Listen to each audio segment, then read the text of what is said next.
This production is brought to you by the Great Sky Network. Tell me a story, grandfather, the small boy said as he crawled into an old man's lap.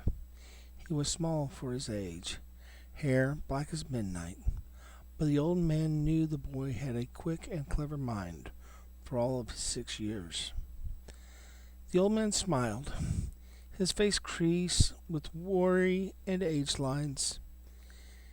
In a long time ago, in a land much like our own, but very different, the old man fell into a sing-song way of speaking that the best storytellers fell into. I woke to the alarm blaring.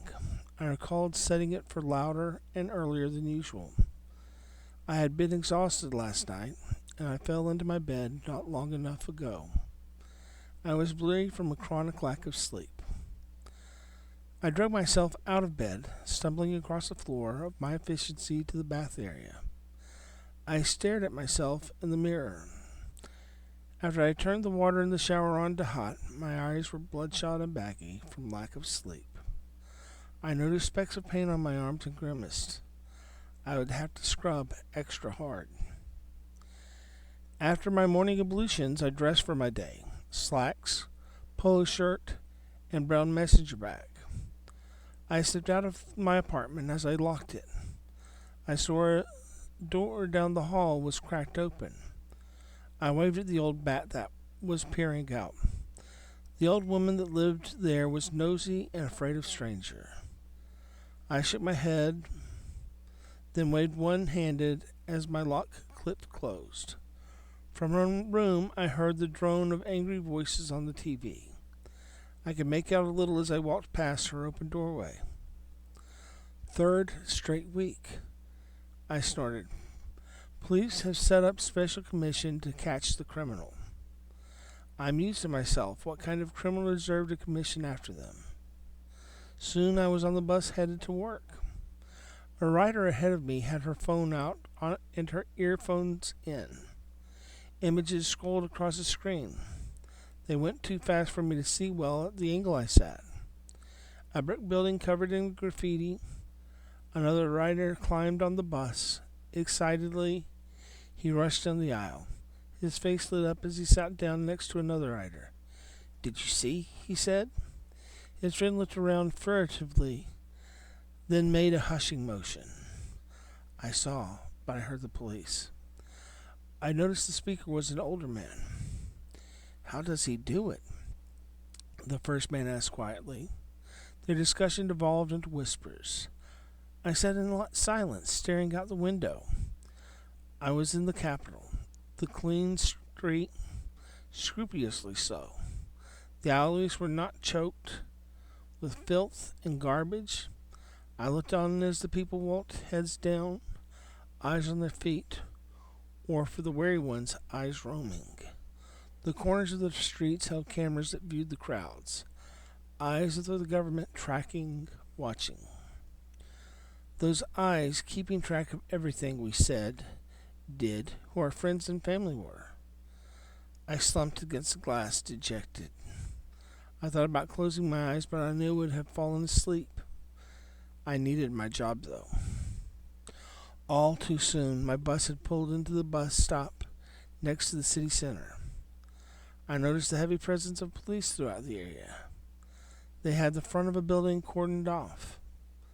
I felt my lips start to smile and force them into immobility. In these troubled times, authorities took note of those who were happy. Sadness was accepted, even encouraged. Even that faint expression must have been seen. "You," I looked up and pointed at myself.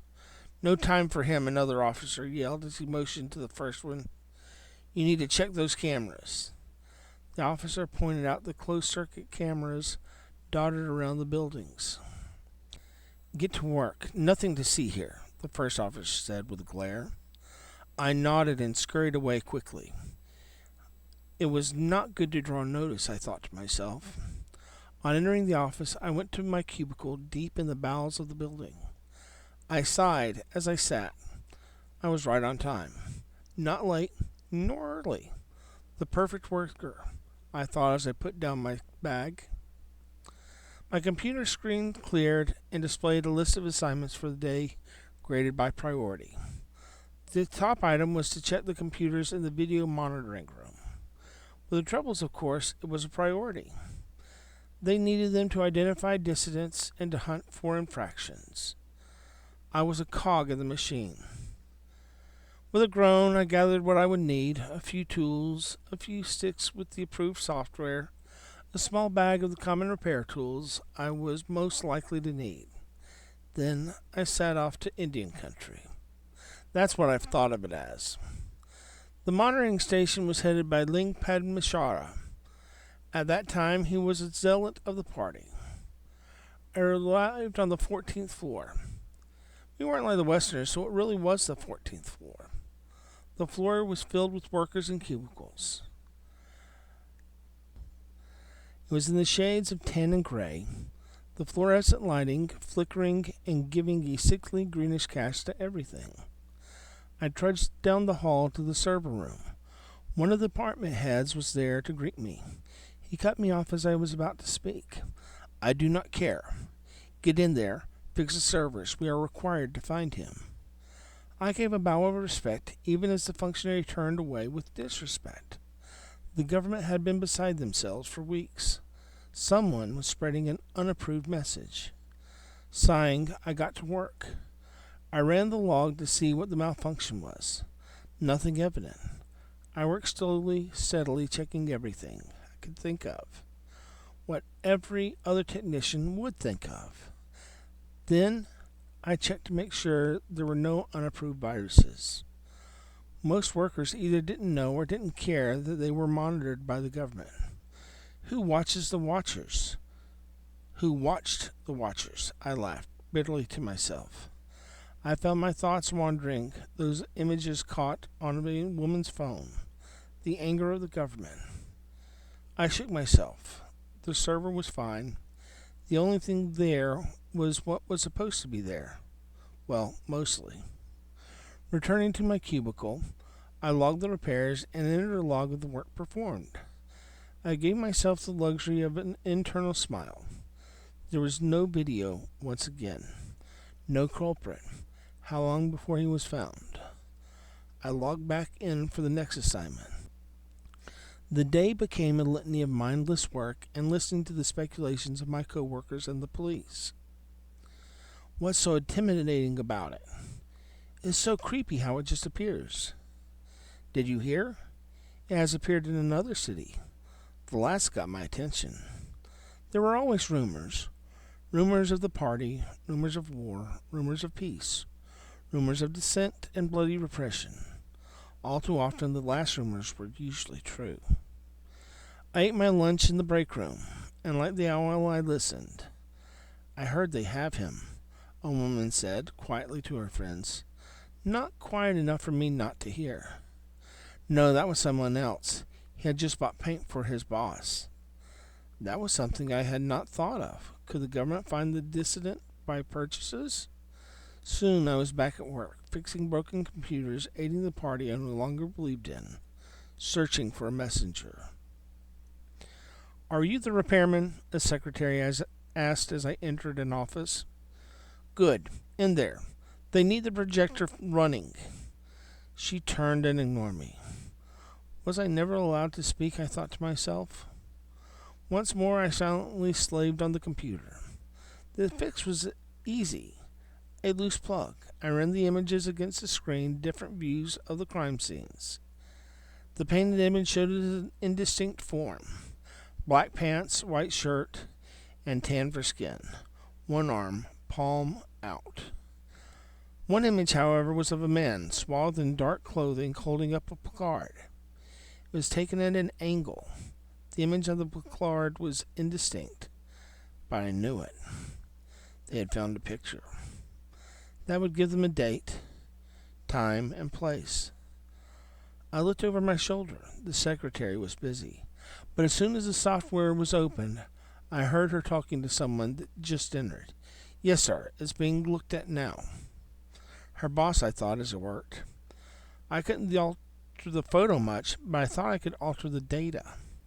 I heard a deeper, older voice. They are being like Americans, giving him a name. I heard him harumph in dismissal. A name, I thought as I worked.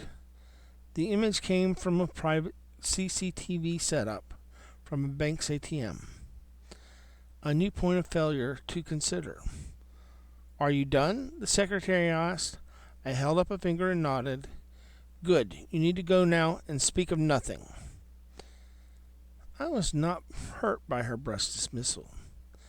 I was a nonentity to her. To the rest. The rest of my day was spent in drudgery repairs and listening to my betters gossip, waiting for their discovery of the dissident. Soon it was the end of the day. I was completing my last repair with minutes to spare. I heard they are calling him Tankman. I heard that in passing a cubicle as I left. Shaking my head, I laughed to myself. I knew the image. I had heard a singer had immortalized him in a song. I trudged out of work, head bowed down. The government wanted us to fear. I gritted my teeth. I had already decided that I would accept the fear. Courage did not exist without fear. Tonight, I told myself, one more time tonight. I steadied my nerves and climbed off the bus that would take me home. The bus was full. Passengers were standing, most minding their own business as they stared into their phones. My eyes roved around as my thought revolved around. Why was it so threatening? A simple message. Soon I was home. My nosy neighbor's door was closed. Tonight was mahjong night. She would be out. I could hear the dull roar of my neighbors through the thin, cheap walls. I stalked over to my bed after setting my bag down. Reaching under, I pulled out another older bag. I shook it carefully and heard a muted sloshing. I grunted. To me, it was the sound of liquid courage. Just one more night, I told myself, as I took up my bag. Once more, I took up courage and tried to set aside my fear. I tried to convince myself that fear was nothing. My family could not suffer, for the dead have no fear or shame. My face was set as a stony mass. With a deep breath, I stepped out into the gloomy hallway, back into the world I despised. I stepped out into a world of fear and courage. My head bowed, bloodied but not broken. 3 cans of liquid courage. I stalked into the night. Tonight, once more, I was the dissident. I was paying homage to a man, a martyr to hope and freedom. In a far-off corner of the city, I took out a placard and unfolded it. The large image was a QR code I had made. Even though it should reset the cameras, I had covered my face. Quickly, I worked in the deserted alley, pulled out my stencils, one for black, another for white, and one last for tan. Quickly, I worked in less than a minute. The hiss of the sprayer, and I was done. Even as I heard the pounding of my heart in my ears, came the far-off whooping of sirens. I tried to remain calm as I walked away. It was important to walk. The human eye detected movements. I fled slowly, heart shuddering. It was easy to say you will have courage. I stripped my headband off. It felt that with the last of my disguise going, so did my courage. Twice more that night did I put out my message. Then what happened? My grandson asked. The message spread, I said with a faint smile. People remembered that there was no government without consent. I hugged the small boy to me. But that was long ago, in a world that was much like our own, but no longer is.